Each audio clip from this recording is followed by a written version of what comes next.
I'm going to be really honest with you. I know you're scared right now. I know any time a violent or senseless crime happens somewhere in the world, you see the words Islamic or Muslims in the headline. I know it sounds like Islam is the problem, but we have to ask ourselves, is Islam really the root cause of all these fears? Is Islam actually to blame for what's going on in the world? Well, let's figure it out together. Let's start with Omar Mateen, the man who was responsible for the Orlando shootings.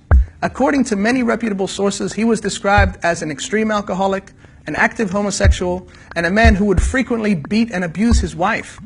He was described as being a man that was mentally unstable and not a devout Muslim.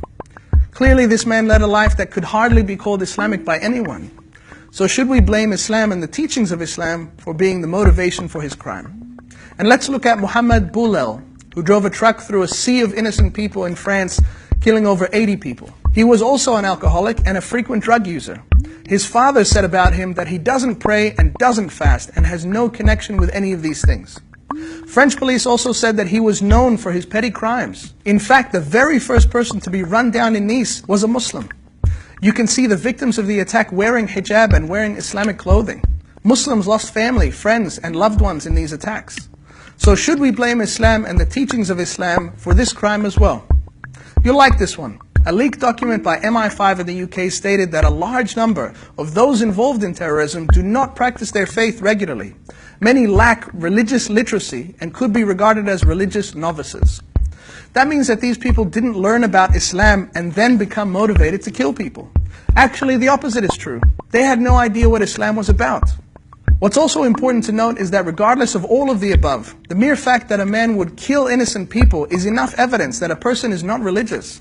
For the killing of innocent people in Islam is one of the gravest sins that a human being can commit, something condemned over and over again in the Quran and Islamic doctrine. Here's another very important point. Whatever we call them, terrorists or extremists or murderers, they have killed hundreds of Muslims, thousands of Muslims. Let's not forget the attacks that have taken place in Iraq, in Turkey, in Syria, and maybe most critically, at the mosque of the Prophet Muhammad, peace be upon him, in Medina, in Saudi Arabia, just meters from where he's buried. So can we still say that these people are Muslims who are following teachings of Islam when they bomb a mosque? Compare those lives to the lives of Abdul Sattar Idhi, who helped the needy for 60 years and ran the world's largest ambulance service. Or Muhammad Ali, who refused to go to war because he didn't want to kill innocent people.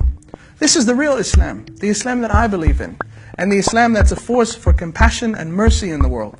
Whatever the reasons are for these attacks, be it politics or money or unstable minds or foreign policy decisions or just violent men, given their lifestyle, how can we say that Islam was their motivation?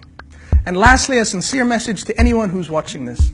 The world feels like a crazy place right now. If you want to know about Islam, go and find out. Go to your local mosque, have a conversation, chat to a Muslim co-worker. This is an opportunity for all of us globally to come together and face the things that threaten all of us. It's not Islam that you need to be afraid of.